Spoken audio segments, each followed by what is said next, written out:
오늘 정로의 계단 제 5번째 시간, 제목은 헌신입니다. 우리 정로의 계단 지난 시간에도 좀 잠깐 말씀을 드렸는데, 첫 번째 계단은 우리가 하나님의 사랑을 아는 것, 두 번째는 우리에게 그리스도가 필요하다는 것, 이 두 번째 죄인에게 필요한 그리스도, 이게 다른 말로 표현하면 목마름이거든요. 우리가 예수님을 얼마나 목말라 하느냐, 또는 의의를 얼마나 목말라 하느냐, 그런 것은 이 하나님의 사랑을 어느 정도 이해할 때 그걸 사모하게 되어 있습니다. 여기 맨 밑에 하나님의 사랑을 우리가 많이 들은 표현으로 하자면 저게 뭘까요? 하나님의 사랑을 조금 신학적인 표현으로 우리 많이 들으셨는데, 그리스도 우리의 의, 그게 하나님의 사랑이에요. 그러니까 의의를 어느 정도 깨달으면 그 의의를 받고자 사모하게 돼요. 그래서 죄인에게 필요한 그리스도라는 말을 다른 표현으로 하면 죄인에게 필요한 의의라고 바꿀 수 있습니다. 그렇죠? 네. 자, 그래서 그 다음에 일어나는 게 이제 회개인데, 지난 시간에도 말씀을 드렸습니다만,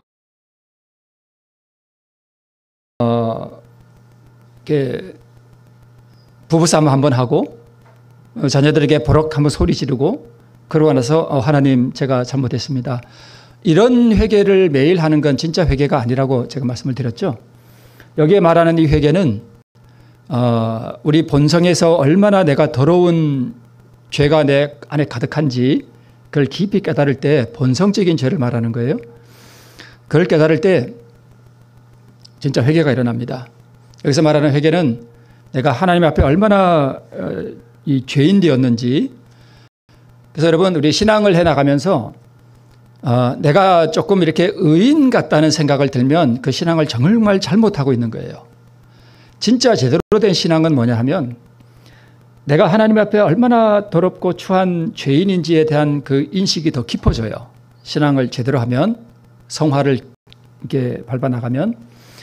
마찬가지로 무엇도 더 깊어지는가 하면, 하나님께서 내게 얼마나 큰 은혜를 베푸셨는가 하는 그 은혜에 대한 깊이도 더 같이 깊어져요. 그게 신앙을 제대로 하고 있는 것입니다. 그래서 제대로 회개가 일어나려면, 여러분, 우리는 자꾸 의인 되려고 그러죠. 그죠? 다른 사람 보기에도 의롭게 보이려고 그러고 그러는데, 물론 그게 잘못된 건 아니지만, 진짜 회개가 일어나려면 내 속에 있는 게 이게 속 깊은 것까지 다 드러나야 돼요. 그러니까 내 속에 왜 이렇게 저 깊이 밑에 찌끼처럼 가라앉아 있는 그 죄된 본성이 있죠. 나도 잘 모르는 거.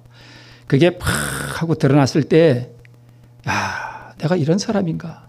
이게 깊이 드러났을 때, 그때 진짜 회개가 일어납니다. 깊은 통곡이 일어나요. 죄를 지어서가 아니라. 네.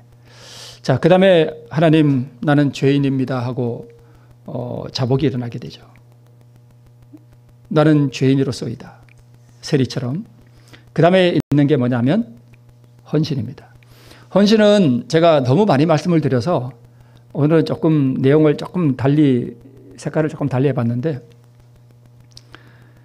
우리 찬미가를 한번 펴볼까요? 우리 409장 한번 펴볼게요. 찬미가 409장을 펴시면 노래를 보지 마시고 409장 십자가를 질 수 있나 맨 오른쪽 위에를 보면 거기 뭐라고 적혀 있습니까? 409장 오른쪽 맨 위에 구석에 두 글자 뭐라고 기록되어 있죠? 제 찬미가랑 여러분 찬미가가 좀 다른가 보네요. 헌신이라고 되어 있잖아요. 헌신. 오른쪽 맨 위에 409장. 왼쪽 왼 위에도 있고. 그게 뭐라고 되어 있죠? 헌신. 여러분 성경하고 찬미가 저하고 같을 텐데. 네, 써 있죠. 대답을 안 하시. 이게 이제 주제예요, 주제. 409장부터 430 몇 장인가까지가 주제가 뭐냐 하면 헌신이에요. 근데 헌신에 409장 맨 밑에 맨 끝에 구절이 뭐죠? 밭이 오리까. 410장을 한번 볼게요. 나의 생명 뭐하니? 드리니. 바치고 드리고. 412장 오늘 우리 첫 찬미 한번 볼게요. 성자의 귀한 몸 주셨으니 맨 끝에 가서 나 무엇 주님께 바치리까. 더 이상 안 보겠습니다. 자, 각 찬미가는 주제가 있거든요. 409장부터 주제는 헌신이에요. 근데 헌신에 가장 많이 나오는 단어들이 바치고 드리고 이런 거예요. 이해되시죠? 그러면 바치고 드리고를 우리가 많이 들었는데 이 바치는 걸 우리가 믿음으로 얻는 의의 이 말씀에 비추어 보면 다른 표현으로 하면 이게 자아포기예요. 그게 헌신이에요. 나를 주님께 뭐 하는 거예요? 드리고 바치는 거. 그걸 헌신이라 그래요. 자, 여기 헌신을 한문으로 써봤는데 이 헌자가 무슨 헌자인가 하면 바칠 헌자예요. 드릴 헌자, 바칠 헌자예요. 그리고 신은 몸신자예요. 그럼 우리가 하나님께 헌신한다 그럴 때 이 헌신이 뭐냐면 하나님께 우리를 뭐 하는 건가 하면 바치는 게 헌신이에요. 그럼 우리 몸을 드리나요? 네, 마음을. 마음 중에서도 뭘 드리는지 우리 그동안 너무 많이 들었잖아요. 그죠? 자, 그러면 아까 정로의 계단에 우리 하나님의 사랑, 죄인에게 필요한 그리스도, 그 다음이 회개고, 그 다음이 네 번째가 자복이면 이 회개와 자복은 말씀드렸듯이 지은 죄라기보다는 우리 안에 내재하고 있는 본성적인 죄에 대한 각성과 그걸 인정하는 거예요. 그게 회개와 자복이에요. 그러면 헌신이라고 하는 것은 마찬가지로 내 안에 이렇게 끊임없이 영원토록 내가 산다면, 영원토록 이 상태로 산다면 영원토록 내 안에서 솟아나오는 죄의 바다 같은 죄의 뿌리가 있어요. 영원토록 나온다니까요. 이대로 그냥 살면 그만큼 무섭도록 큰 죄의 셈이 내 안에 있어요. 우리가 다 있다고요. 마귀한테 받았어요. 이 본성적이고 마음속에 깊이 뿌리 박힌 우리로서는 뽑을 수도 없는 이 사단의 본성과 우리의 모든 의지적 뜻을 하나님 앞에 뭐 시키는 거예요? 굴복시키는 거. 이게 헌신이에요. 그동안 우리가 많이 들으셨죠? 어떻게 하는 건지. 네. 자, 시내산에서 우리 하나님께서 이스라엘 백성들에게 내려오셔서 성육신 하시기 전에 예수님이 내려오신 거죠. 여호와 하나님께서 이제 시내산에 화염과 불 가운데 임재하셨습니다. 모세가 십계명을 받으러 올라간 사이에 그동안에 이스라엘 백성들은 이 아래에서 뭐 하고 있었는가 하면 송아지를 만들어 놓고 우상 숭배하고 있었습니다. 그래서 이 모세가 내려와 보니까 백성들이 다 뭐 하고 있는가 하면 지금 이 짓을 하고 있는 것입니다. 이에 모세가 진문에 서서 가로되 누구든지 여호와의 편에 있는 자는 내게로 나오라 하매 레위 자손이 모여 그에게로 오는지라. 이 우상 숭배에 가담하지 않은 지파가 누구 지파였는가 하면 레위 지파였습니다. 레위 지파가 나왔습니다. 모세가 그들에게 이르되 이스라엘의 하나님 여호와께서 이같이 말씀하시기를 너희는 각각 허리에 칼을 차고 진 이 문에서 저 문까지 왕래하며 각 사람이 그 형제를, 각 사람이 그 친구를, 각 사람이 그 이웃을 도륙하라 하셨느니라. 이게 정말 무서운 일이거든요. 서로 한솥밥 먹고 그냥 이웃처럼 살던 그 형제를 레위 지파들이 칼을 차고 가서 뭐 하는 거예요? 죽이는 거예요. 이걸 누가 명하셨는가 하면 하나님께서 명하셨어요. 우리 정로의 계단 제1장이 뭐죠? 하나님의 사랑이에요. 다른 표현으로 하면 사랑의 하나님이에요. 그런데 하나님께서 레위 지파에게 너희들 다 칼차고 다 죽여 그랬습니다. 어떻게 이런 일이 있을 수 있을까요? 레위 자손은 이 가증한 송아지 숭배에 참여하지 않았습니다. 레위 자손이 칼을 차고 우상 숭배에 가담한 이웃과 형제를 도륙했는데 그날 몇 명이 죽었는가 하면 약 3,000명가량이 죽었습니다. 여러분 3,000명가량이 누워있다 그러면 그거 엄청난 거거든요. 엄청나게 많이 죽었습니다. 도륙했습니다. 왜 그랬을까요? 사과가 이렇게 한 박스 있는데 지금 가운데 사과가 뭐 했어요? 썩었습니다. 이 사과가 가운데 하나가 썩으면 옆에 것도 썩어요. 이걸 빨리 제거하지 않으면 옆에 사과도 다 같이 썩어버립니다. 이것을 썩은 사과의 법칙, 우리가 잘 아는 것처럼 그렇습니다. 자, 이 하나님께서 이 우상 숭배에 빠진 이 백성들을 제거해내지 않으면 전 이스라엘 백성들이 뭘 배울까요? 우리가 너무나 잘 아는 거죠. 이 송아지 숭배가 마치 썩은 사과와 같아서 이 송아지 숭배는 애굽에 종살이 할 때 늘 보던 거였어요. 그 행습을 홍해를 건너면서 이걸 잘라냈어야 되는데 잘라내지 못했습니다. 그래서 싹을 잘라내지 않으면 부패한 죄악이 전염병처럼 퍼질 것이었습니다. 그래서 이스라엘이 전적으로 파멸하는 것을 막기 위한 하나님의 은혜의 방편이었습니다. 하나님께서 일견 어떻게 보면 잔인해 보일 수도 있는데 이것이 하나님의 사랑의 표현이었습니다. 안 그러면 다 죽어요. 그죠? 언제 제가 한번 말씀을 드렸죠. 어떤 사람이 이렇게 뭘 고치다가 지하실에 보일러 고치다가 이게 팔이 끼어가지고 이제 불이 붙었었다 그랬나요? 사람이 없었다 그랬나? 하여튼 그래서 팔을 자기가 스스로 뭐예요? 자기가 잘라내잖아요. 살기 위해서. 안 잘라내면 죽잖아요. 그죠? 잘라내는 거예요. 자, 그런데 성경에 이렇게 기록되어 있습니다. 모세가 이르되 각 사람이 그 아들과 그 형제를 쳤으니 오늘날 여호와께 뭐 하게 됐대요? 헌신하게 됐대요. 지금 정로의 계단에 지금 자복 다음에 제5장이 뭐예요? 헌신이에요. 헌신.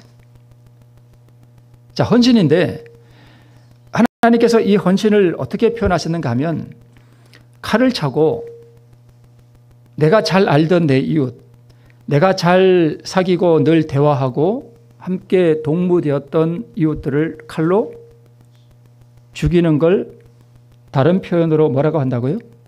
그걸 헌신이라고 표현하고 있습니다. 그런데 그렇게 헌신하는 게 우상 숭배에 빠진 이 죄의 썩은 뿌리를 어떤 인정이라든가 어떤 감정에 얽매이지 아니하고 그걸 과감하게 뭐 해버리는 거예요? 잘라버리는 거였어요. 그걸 헌신이라고 표현하고 있습니다. 근데 하나님께서 어떻게 내 아들, 내 형제를 이렇게 도륙한 이스라엘 백성들의 행위를 헌신이라고 표현하게 하셨는데 이 헌신하게 된 이스라엘 백성들에게 오늘날 너에게 뭘 내리신대요? 복을 내리신대요. 사람을 죽였는데 복을 내리신대요. 자, 우리 아들과 이 형제라고 하는 것은 우리의 사랑과 애정의 대상입니다. 그런데 내가 정말 사랑하고 이제 애정을 베풀 그런 대상이 뭐에 빠졌는가 하면 죄에 빠졌습니다. 우상 숭배에 빠졌습니다. 만약 이걸 제거하지 않으면 그 결과가 어떻게 된다는 것은 우리가 잘 압니다. 자, 죄인의 속성이 뭐냐 하면 우리 죄인들은요, 본질적으로 하나님을 대적하고 죄를 좋아하는 습성을 가지고 있어요. 본성적으로 우리가 가지고 있습니다. 우리 안 그런 것 같죠? 기회가 되고 상황이 되면 얼마든지 그렇게 할 수 있는 그 죄의 파워가 우리 안에 다 있습니다. 그래서 죄에 대한 이상한 애정과 사랑이 있어요, 우리 안에. 그래서 우리가 억울하고 복수하고 싶은 감정을 쉽게 놓지 못하는 것도 바로 이 죄인의 속성이 우리 안에 있기 때문입니다. 레위 지파가 도륙한 우상 숭배에 빠진 이 이웃과 형제가 그러면 우리가 출애굽기 32장에 나타난 이 어떻게 보면 비극적인 이 일을 우리가 어떻게 해석해야 되느냐, 그리고 어떻게 우리에게 적용해야 되느냐, 하나님께서는 그걸 분명히 우리에게 헌신이라고 적용해 주셨습니다. 그러면 이 헌신을 우리가 어떻게 우리의 삶 속에 적용해야 되느냐, 물론 그 결론은 똑같습니다. 제가 늘 들었던 그 말씀입니다.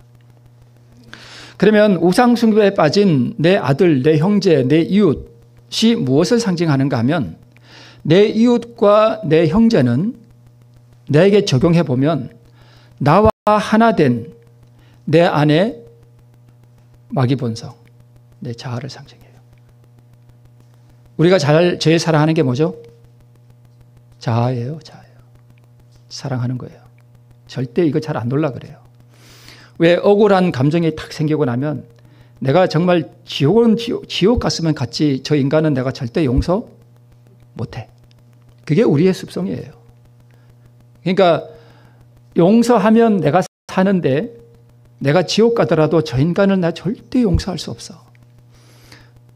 그러니까 내 자아를 뭐 하는 거예요? 사랑하는 거예요. 내 깊은 사랑과 애정의 대상이 내 자아예요. 마찬가지로 레위 지파가 도륙한 이스라엘의 그 이웃과 형제가 정말 사랑과 애정의 대상이잖아요. 한 민족이잖아요. 나와 같이 이웃이잖아요. 근데 그걸 가감없이 뭐 해야만 했어요? 죽여야만 했습니다. 도륙해야만 했습니다. 마찬가지로 우리도 우리 안에 있는 이 자아를 우리가 정말 사랑하거든요. 본질적으로 죄인의 속성이 그래요. 정말 사랑합니다. 남은 사랑하지 못해도 내 자아만큼은 언제나 사랑해요. 그걸 다른 표현으로 이기심이라 그러잖아요. 그죠? 이기심이에요. 우리가 얼마나 이기적인지 몰라요. 저도 마찬가지예요. 제 안에도 이기심이 꽉 들어 있어요.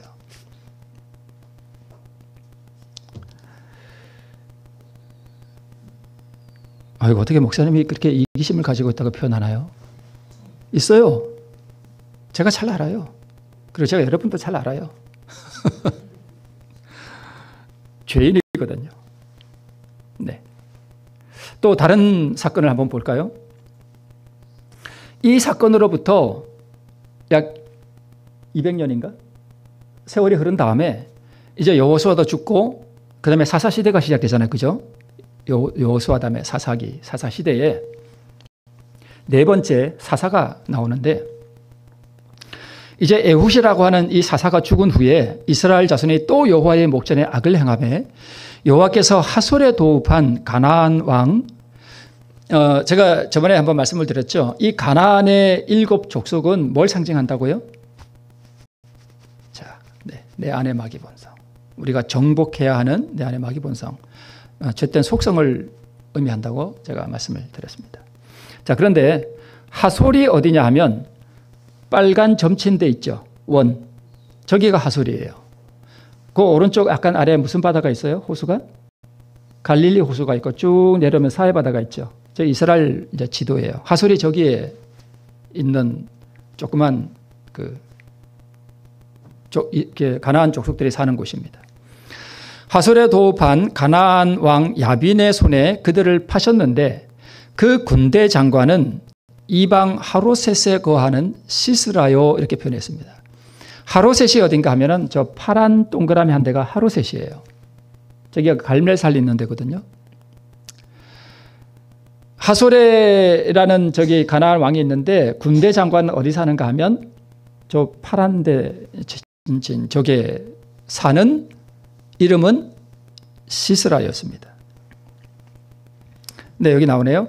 그러니까 가나안에 들어간 지 약 200년 후에 이제 이 사건이 일어나는데 하나님께서 이제 이 가나안 왕 야빈의 손에 그들을 파셨는데 약 20년 동안 저기 종살이 하다가 하나님께서 이 사사를 하나 일으켰었는데 이 사사가 누구냐 하면 여자였습니다. 드보라. 이스라엘의 이제 4대 사사고 꿀벌이라는 뜻이 있고요. 랍비도시라는 사람의 아내였고 종려나무 아래 거했다라고 성경이 기록하고 있습니다. 근데 이 드보라 선지자가 누구를 불렀는가 하면 바락이라는 남자를 불렀습니다. 드보라가 보내어 사사기 4장 5절로 6절에 드보라가 보내어 아비노함의 아들 바락을 납달리 게데스에서 불러다가 그에게 이르되 이스라엘 하나님 여호와께서 이같이 명하지 아니하셨느냐 이르시기를 너는 납달리 자손과 스불론 자손 납달리 자손과 스불론 자손의 거한 땅이 바로 그 갈릴리 바다 부근이에요. 스불론 자손 1만 명을 거느리고 다볼산으로 가라. 다볼산은 아까 그 파란 데서 오른쪽 아래로 이렇게 약간 내려오면은 거기 다볼산이 있습니다. 다볼산으로 가라. 내가 야빈의 군대 장관 시스라와 그 병거들과 그 무리를 기손강으로 이끌어 내게 이르게 하고 그를 내 손에 붙이리라 하셨느니라. 이렇게 약속해 주셨습니다. 그런데 이 바락이 좀 겁이 많았던 것 같아요. 가로되 당신이 나와 함께 가지 않으면 내가 안 갈게요. 그랬습니다. 남자가 좀 쫄보였는지, 아니 여자가 가면 뭐예요? 전쟁할 것도 아니잖아요. 자기가 같이 싸우면 되는데 드보라하고 같이 가재. 그래서 드보라가 이렇게 말합니다. 가로되 내가 반드시 너와 함께 가리라. 그러나 내가 이제 가는 일로는 영광을 얻지 못하리니 이는 여호와께서 시스라를 여인의 손에 파실 것입니다. 그러니까 네, 그렇습니다. 그래서 전쟁이 붙었습니다. 붙었는데 지금 여기 시스라가 뭐 치고 있어요? 도망치고 있습니다. 시스라가 이렇게 가나안 왕의 군대 장관이었는데, 국방부 장관이었는데 이제 전쟁에 패해서 이스라엘이 이겼어요. 그래서 이제 도망을 가고 있는데 마침 어디로 도망갔는가 하면 자세한 설명은 제가 좀 약하고요. 겐 사람 헤벨이라는 사람의 아내인 야엘이라는 여인이 사는 장막으로 도망을 쳤습니다. 어떻게 도망가다 보니까 저리 도망가게 됐습니다. 그러면 비가 오는 걸로 되어 있는데, 네. 자, 그런데 이 시스라가 전쟁에 패해가지고 그렇게 도망을 갔으니까 몸이 어떻게 됐을까요? 피곤하고 목이 마르고 그랬을 거 아니에요. 그래서 이 야엘이라는 여인의 장막에 가서 목이 마르다 그러니까 이 야엘이 엉긴 젖을 줬다 그랬습니다. 소젖 이렇게 짠 거, 그걸 이제 벌컥벌컥 마시고는 너무 피곤하니까 잠이 들어버렸습니다. 이때 이 야엘이라는 여인이 장막을 치면은 줄에다가 끝에다 뭘 쳐야 돼요? 이렇게 쉽게 말하면 목 같은 걸 쳐야 팽팽하게 지탱을 해야 되잖아요. 이 장막 매는 그런 말뚝을 갖다가 살적이라고 돼 있는데 성경에는 관자놀이 있잖아요. 관자를 대고 여자가 되게 되게 셌나 봐요. 어떻게 저렇게 사람을 죽일 수 있는지. 거기다 대고는 망치로 꽝 때렸습니다. 그러니까 이 말뚝이 여기를 뚫고 장막 땅에 팍 박혀버렸습니다. 그래서 이 시스라가 기절해서 죽어버렸습니다.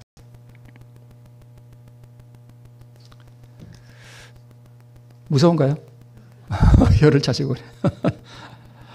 그가 곤비하에 깊이 잠든지라 헤벨의 아내 야엘이 장막 말뚝을 취하고 손에 방망이를 들고 그에게로 가만히 가서 말뚝을 그 살적에 박음에 말뚝이 꿰뚫고 땅에 박히니 시스라가 기절하여 죽었다. 이렇게 기록되어 있습니다. 이 승리 후에 바락이 노래를 하는데 이렇게 노래합니다. 이날에 드보라와 아비노함의 아들 바락이 노래하여 가로되 이스라엘의 두령이 그를 용서하였고 백성이 즐거이 헌신하였으니 여호와를 찬송하라. 자, 헌신이 뭡니까? 이스라엘 백성들이 지금 누구와 싸우고 있죠? 가나안 족속과 싸우고 있습니다. 자, 성경을 우리가 해석하는 우리가 이제 이런 걸 통해서 성경을 보는 눈을 우리가 길러야 돼요. 자, 여기 사사기에 이제 4대 사사 드보라가 나와서 또 바락이 나오고 야엘이 나오고 이렇게 살적에 해서 이렇게 시스라가 죽었고 이러한 일들을 우리가 읽으면서 이 사건이 나에게 오늘 몇천 년 후를 살아가는 나에게 시사하는 게 뭐냐? 나에게 뭘 가르쳐 주려고 하는 것인가? 이 기록된 이 말씀이 지금 뭘 가르쳐 주는가? 모든 성경은 우리가 어떻게 하여야 우리가 하나님 앞에 영생을 얻고 구원을 얻을 수 있느냐 하는 걸 가르쳐 주는 거 아니에요. 그죠? 그죠? 네. 그러니까 이제 이런 말씀들을 우리가 이렇게 읽을 때 이게 무슨 뜻일까? 그냥 몇천 년 전에 일어난 그냥 한 역사의 장면처럼 우리가 무슨 옛날 전쟁 영화를 보듯이 그냥 그렇게 보고 말면 아무 의미가 없잖아요. 그죠? 오늘날 우리에게 적용이 돼야 될 거 아니에요. 말씀드렸듯이 가나안 이 족속들은 뭘 상징한다고요? 네. 내가 만약 이 상태로 영원히 산다면 영원히 내 안에서 솟아나오는 뭐요? 죄된 본성, 마귀 본성. 자, 그거. 가나안 족속이 그걸 상징한다고요. 그러면 백성이 즐거이 헌신했다는 것은 이 백성들이 지금 다 나와서 가나안 왕 야빈과 지금 뭐 한 거예요? 싸운 거잖아요. 그리고 뭘 한 거예요? 승리했잖아요. 그리고 그 군대 장관을 이 야엘이라는 여인이 이 살짝 여기가 우리의 모든 생각이 거하는 곳 아니에요? 그죠? 생각과 우리의 감정이 거하는 거기다 말뚝을 봐서 죽여버렸습니다. 내 생각과 여러분 품성은 뭘로 형성된다고요? 이루어진다고요? 생각과 감정이에요. 생각과 감정이 어디 있어요? 여기 있잖아요. 여기. 이걸 뚫어서 죽여버리는 거예요. 시스라가 어디 있는가 하면 시스라는 내 안에 있는 거예요. 가나안 왕 야빈이 몇천 년 전에 그 하솔에 있는 그 야빈이 아니고 하로셋에 거하는 시스라가 아니고 그 야빈과 시스라는 오늘 어디에 있다고요? 내 안에 있어요. 내 안에. 가나안 7 족속 이스라엘 백성들이 여호수아와 함께 정복하고 그걸 완전히 정복하지 못했기 때문에 200년 후에 여전히 이스라엘 백성들이 범죄할 때마다 가나안 이 왕들의 지배를 받고 어려움을 당하고 우리가 그렇게 많이 살잖아요. 그죠? 한번 버르륵 하고 난 다음에 내가 왜 그랬던가. 그 시궁창에 빠진 듯한 그 처참한 그거 우리 많이 경험하셨죠? 한번 확 하고 난 다음에 그러고 산다니까요. 그러니까 사사기에 나오는 그 사건들이 오늘 우리의 삶에서 이루어지는 거예요. 그러면 헌신이라고 하는 것은 뭐냐? 가나안 왕과 가나안 족속과 싸워서 그것을 정복해 나가는 거예요. 죽이는 거예요. 그게 헌신이에요. 그죠? 자, 우리 똑같은 말씀을 다시 한번 볼게요. 모세가 이르되 각 사람이 그 아들과 그 형제를 뭐 했으니요? 쳤으니 오늘날 여호와께 헌신하게 되었느니라. 그가 오늘날 너에게 복을 내리시리라. 이날에 드보라와 아비노함의 아들 바락이 노래하여 가로되 이스라엘의 두령이 그를 영술하였고 백성이 즐거이 헌신하였으니 여호와를 찬송하라. 같은 거죠.